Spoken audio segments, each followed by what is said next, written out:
Coming to you live from Darshan Studios, it's Zinc Comics Exposition. Good evening. I'm Brian Payne. We're joined in the studio tonight by the vibrant velvet voice of my lovely wife, Skywalker. Hey, let's put on a show. Now, for the last time, the wife and I will continue to discuss Volume 1 of Osamu Tezuka's manga masterwork, Buddha. In Chapter 11, The Judgement, the doctor informs General Budai that his gravely injured adopted son Chopra is now in stable condition thanks to the cure. The monk Naradatta obtained from his master, Saint Asida. The general then orders his men to find the missing monk and kill Chopra's birth mother, who is imprisoned earlier.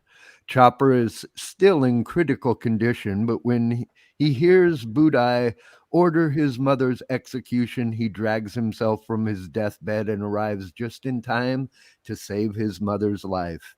Yet once the guards learn that Chopra's mother is a Shudra of the slave caste, they realize that Chopra must be as well. Thus, Chopra kills them all. Chopra and his mother attempts to escape but run into a waiting General Budai and his soldiers, who arrest him on the spot. Chopra is basically then put on trial for originally being born to the lowly Shudra slave caste before being adopted as the general's son. Chopra argues against the injustice of such a rigid and unforgiving caste system, but to no avail. Surprisingly, in her own testimony, Chopra's mother admits to not actually being Chopra's birth mother. The final verdict is that Chopra is to be banished, but after his mother is sentenced to death, Chopra demands that he die alongside her as well. That concluded Chapter 11. Chapter 12 is rather short and entitled The Wall of Death, which I'm guessing refers to the cliff Chopra and his mother are about to be pushed to their deaths from. Yet their friend Tata, a child thief from the lowest pariah caste who is able to possess the bodies of animals, helps them escape by covering the cliff face with oil, which he then ignites.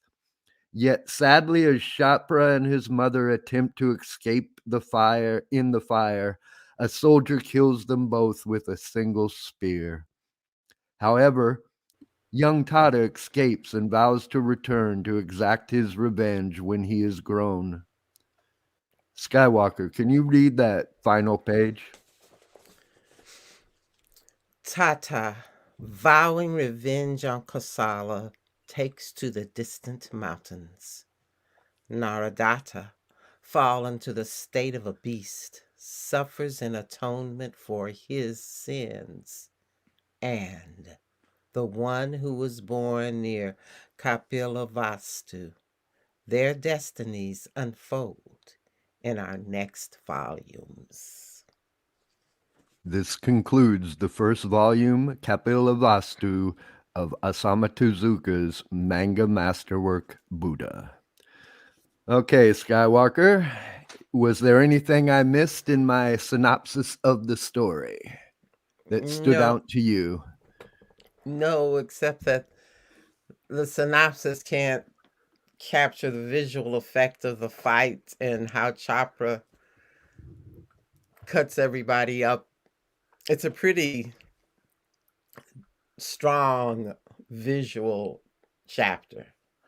Well, this is the problem that I've realized, and why this is our final episode, and why we may or may not continue our discussion of the Buddha 8-volume series. We've finished one volume, but it's like that old adage, to paraphrase the old saying, talking about comics is like dancing about architecture. It's hard to talk about the comics without seeing the visuals, and it's a great work. Osamu Tezuka, 8 volumes, each one around 400 pages, depicting the life of Buddha. However, in this first volume, did you find much much about the Buddha? Well, it's all a setup, but throughout it, there's Buddhist tenets, particularly the one about the caste system. From the very beginning, they were talking. They had something I can't remember. But I remember as early as the first chapter, there was something mentioned that was in not good, like negative about the bad things about the caste system, and it comes up periodically, and that's one of the main things of Buddhism was it was totally it wasn't against it didn't exist in Buddhism. So that's the one thing, and then the actuality of the birth of the Buddha, though they don't call him the Buddha, the birth of the Sakya prince in Kapilavastu. So those are the main things about Buddhism Yeah, the reason I directly. wanted to read this with you and discuss it was because you're a Buddhist, and I thought there would be a lot more Buddhist tenets that you could expound upon and explain to me as need be. But and it may happen in, as the Buddha grows up, but he was just born in this issue, and we definitely had more of a story about Chopra this issue, who dies at the end of this issue. So it's and this issue is definitely all about the caste system from the beginning to the end. That's the a reoccurring theme, and at the end he is basically judged for being not born to royal blood, and that's what ends up getting him and his mother killed, which Tatu vows revenge for, and I'm looking forward to see what happens with that in later issues. um what else, Sky? Well, yeah, well, with the 8 volumes, there's plenty of room to get into the tenets, but I think he wanted to, as being a comic book, and Buddhism is really not, other than some symbolism, it's not the most visual if you're talking about what Buddhism is. But it's filled with stories. And so that's what'll be interesting. I'd like to see how many if he incorporates any of the stories that the Buddha used to tell, once he gets older, because he used stories as his main method of teaching. And then there were the Jataka tales, but the Jataka tales came after him. So it'll be interesting to see how he incorporates the Buddha's teaching as he gets into the book, because the Buddha lived for 80 years. So, if he if he continues at the rate he's going on, he might not cover that much of the Buddha, but it looks like he does from this collection of the pictures that he gets into the Buddha's old age. Yeah, he does. I've read it before at the library when we lived in Des Moines, but I wanted to read it with you. Do you plan on continuing reading it? Is it something that interests you as a Buddhist? I'd like to finish reading it. Yeah, I'd like to see how it goes and how he can. Because I like his stories. I was like, totally. It was so sad to me that after everything Chopper and his mother had been through, and he'd been through being sick and being beat up, and then they go and get speared together. But then they still, and that was kind of the Buddhist attitude. But mother, at least we're still together. So, you know. Yeah, I thought that was pretty poignant there too. They don't call him the god of manga for nothing, He is a master cartoonist for sure. And it was really fun reading this with you. It's kind of hard to hand one book back and forth between us, and both of us find time to read it and then do a show about it. But I think we had to reread that last chapter. I know I had to read it, I think 3 times, because we kept going to do the show, and then something came up and we didn't. So, um, Okay, well, anything else you want to say about Buddha before we move on, Skywalker? I think it would be for someone, particularly for people who are not interested in looking into Buddhism from a religious or spiritual practice perspective, but are curious about understanding it, even from a religious or historical perspective. This is a nice way to do it. Taking into, you know, knowledge, which is very easy now. There's so many books about the Buddha and Buddhism that are really available for free. But what's nice about this is that it is a comic. It's beautiful, wonderful art. And the story that he's added, his storytelling is masterful. It's engaging, and it does put you in the place and time more than just reading written words do. There you have it, folks. From Skywalker, the Buddhist herself, Buddha by Osamu Tezuka. Check it out. I'm looking forward to reading it again now that I don't have to do a book report on it each week. Um, okay, let's see here. So, with the new year, what do you have planned, Skywalker? What do you have coming up here? Oh, well, I'm continuing with my podcast, of course, and it's usually at least one show a month. I should be picking up. I'm also on the Wisdom app, which is an app through the Apple App Store, a free app, which I talk live. And if you catch me live, you can join the conversation. I'm working on scheduling things more. I'm also launching come April, hopefully, my first ancestral healing journey, which will be a group process. But I'm also doing ancestral healing and ancestral connection starting in March because January and February, I'm involved in a coaching program, which takes a lot of my time, and I'll be promoting and organizing the work I'm doing. I'm writing an ebook um, that explains how ancestral healing can help with um, generational habits and patterns you want to get rid of quickly. So, those are some of the things I'm doing the first part of the year. You have a Patreon, correct? And we have a link to Skywalker's Patreon in the information below this video. Yes. As for myself, as this is the new year, the end of the year, I'm going to do a recap and a look forward. This past year, I was part of a fanfic bootleg comic book series entitled Darkest Image. The thing that intrigued me about this Darkest Image thing, where we're basically ripping off copywritten characters from Image Comics and doing our own version bootleg style, and was that I was able to collaborate with several different people.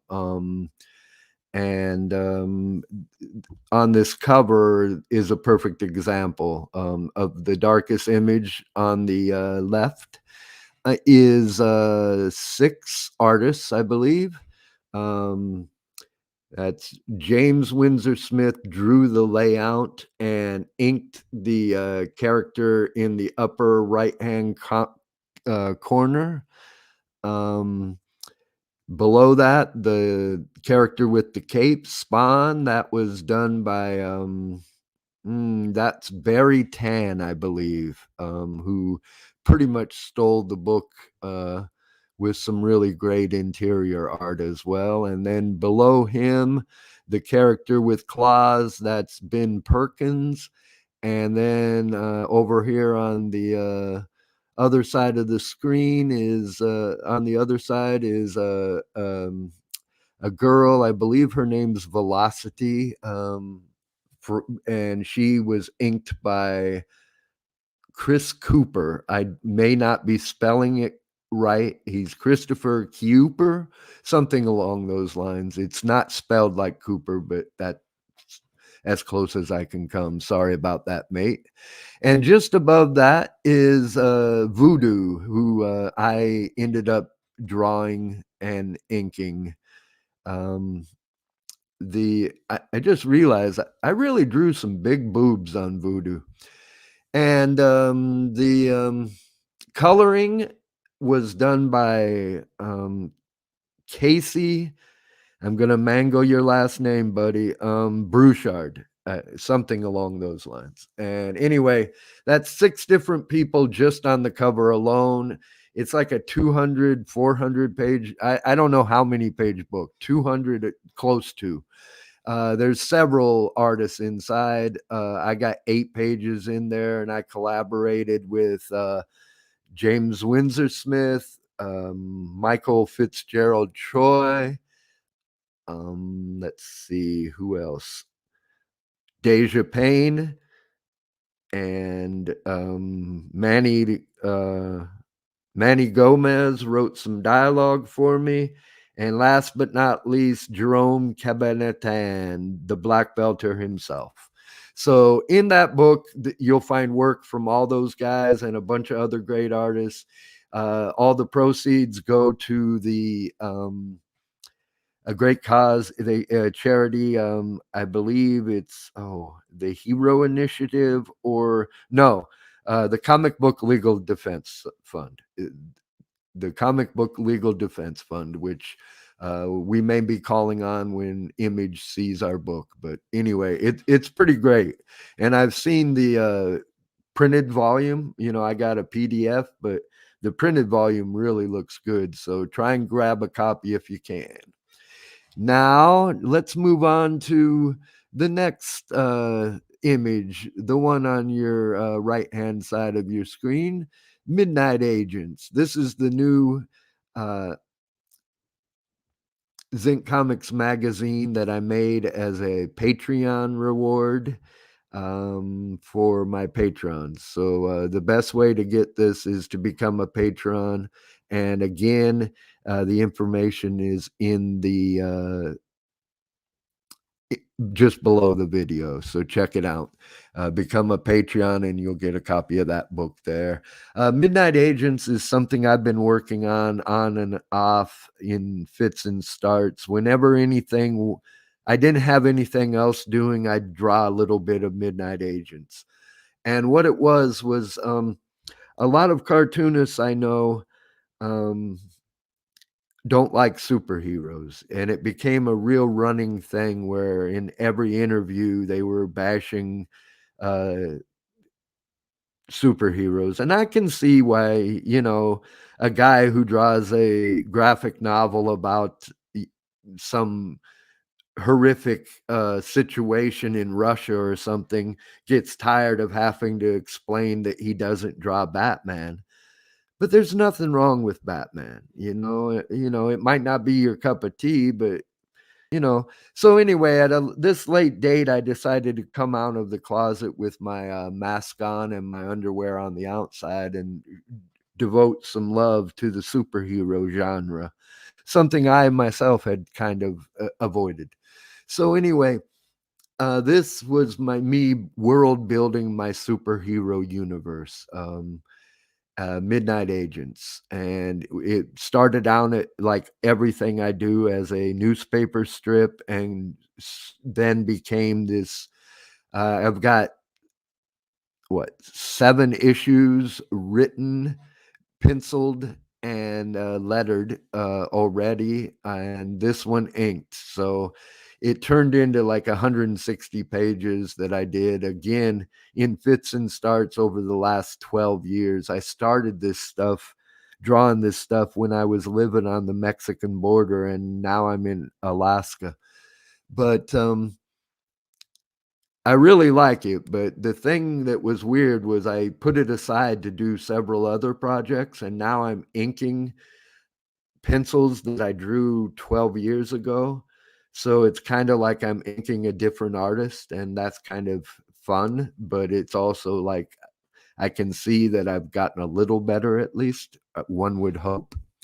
But these are the two big projects I've got going, but I've also got a new comic, Miles North, coming with the Next Panel Press on Instagram. That's at Next Panel Press on Instagram. They also got a Facebook page, and I'm also going to be doing another new comic on Instagram at Zinc Comics on my own page daily, Monday through Saturday at least. I'll rest on Sunday.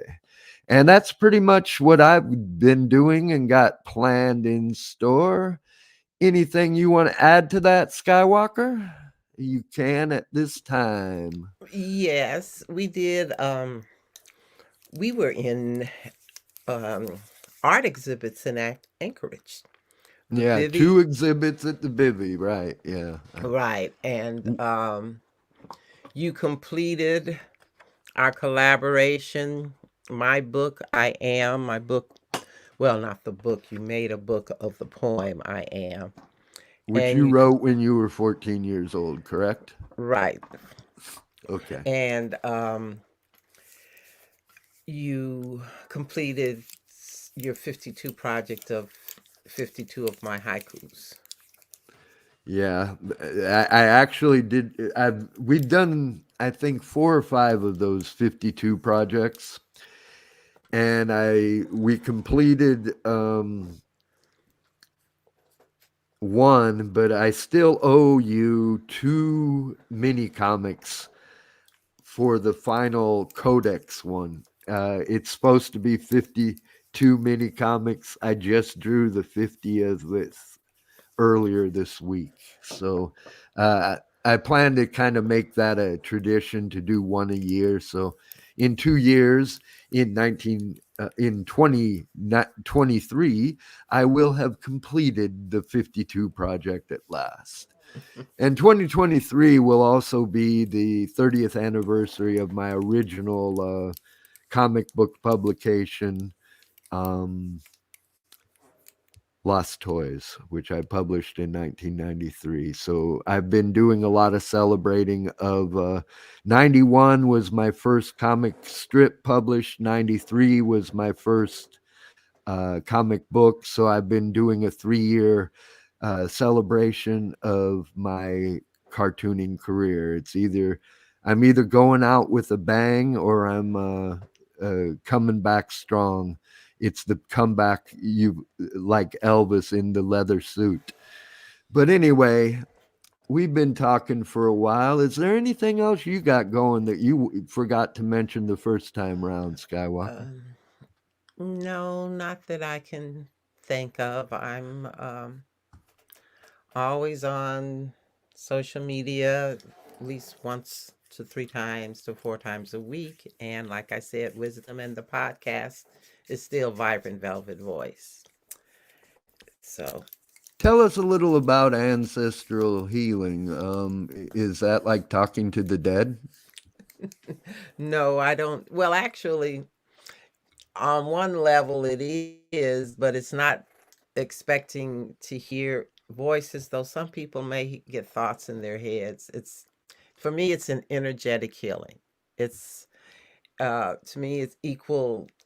The best parallel is Reiki healing, which is energy healing. And your ancestors, all of us, every living being, every living thing is basically energy. And energy can neither be created nor destroyed, it's just transformed. So, with that understanding, we can actually turn our energy, which is can be expressed in our thoughts and our intentions, toward our ancestors, known and unknown. And so there's ancestral healing, there's ancestral connection. There isn't really so much what some people have said is ancestral worship. Ancestral veneration is one thing, but actually, and this is another discussion, but a lot of religions actually developed from ancestral veneration. People were actually given godlike powers because what they had done had over centuries had grown and grown and grown. But traditional cultures and traditionally all over the world until modern times, people have acknowledged and maintained some kind of a connection with those who've gone before them. But a lot of that has been cut off, particularly for a lot of traditional cultures from Asia to Africa to indigenous cultures during colonialism and the Christianizing of colonies. So, what is I've seen and I've read, and people are experiencing, there's kind of a resurgence of ancestral healing going on among the West, but it's continued in Africa and Asia and different and indigenous cultures, and it takes different formats. So, what I do not talk to the dead. I was trained in a healing process, which is based on ancestral healing. It comes from the Toltec tradition. And there's different traditions people have, different abilities people have, but mainly it's just helping people to connect with their ancestors. And the simplest way you can do it is actually just thinking about your ancestors and literally talking to them in your head or out loud. And I know some people might say it's crazy, but I can say for a fact that my life and a lot of things that I used to struggle with, I have not been struggling with since I've actually been starting to turn things over to them. I actually have an altar now. I talk to my ancestors because my eldest um, relative, Uncle Dewey, died this year and he was 100 years old. So now I'm the elder of that side of my family. So for me, it's a connection. And actually, every family should have someone who serves that purpose because it helps to heal and connect your lineage. And even though I haven't had children, I have nieces and nephews, and they benefit from the connections made through our lineage. So, in a nutshell, Speaking of nutshells and getting crazy, um, we've been talking and documenting on this channel some construction behind our house. It used to be a beautiful field with trees and eagles and moose. And now it's a, what is it, Sky? it's a pocket community. It's a pocket community of what, 10 mansions that are selling for a quarter to $500,000 each. And so we no longer look out at this beautiful field. And I've been documenting it and making um, little movies of each step. I kind of quit doing it. It's now winter. These houses now have windows and siding, and they're working on the insides now. So uh, my major motion picture ended up halfway made, but we're going to try and do a little something with these videos today, considering it's the end of the season, the end of the new year, or the end of the year and the beginning of a new one. So this is us wishing, this is Brian Payne and Skywalker wishing you a happy new year for the coming year. And there will maybe some technical glitches here, and that's okay. Cause oh geez. Okay, I'm gonna have to do another round on this. Where can they find out about your ancestral healing?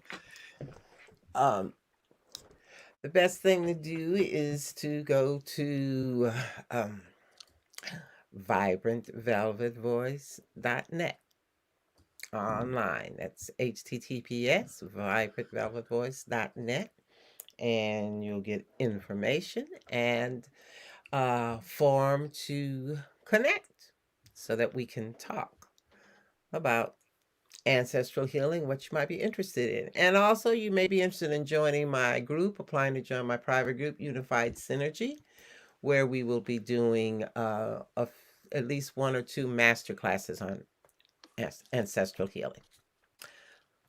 You ready to try this, Skywalker? Sure, let's hit the road. Hey, now Skywalker works tonight, and so we don't get to celebrate New Year's together. So this is as close as we get. So bear with us, people, and hopefully have a good time too.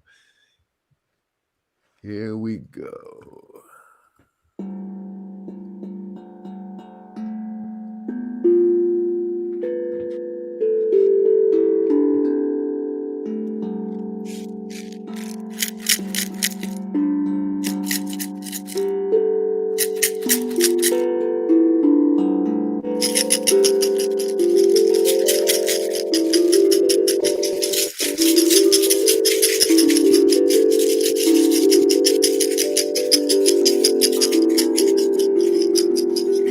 Construction?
Deconstruction?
Instruction?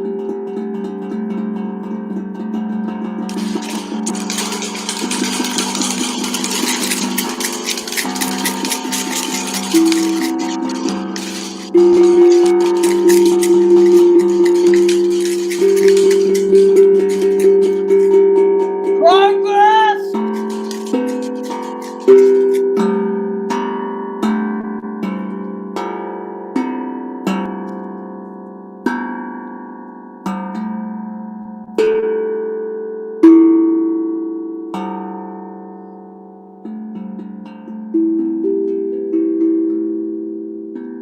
Happy New Year, everybody. From Brian and Skywalker here in Homer, Alaska. North to the future. Until next time, think of Zinca, think of Zinca, think of Zinca, think of Zinca.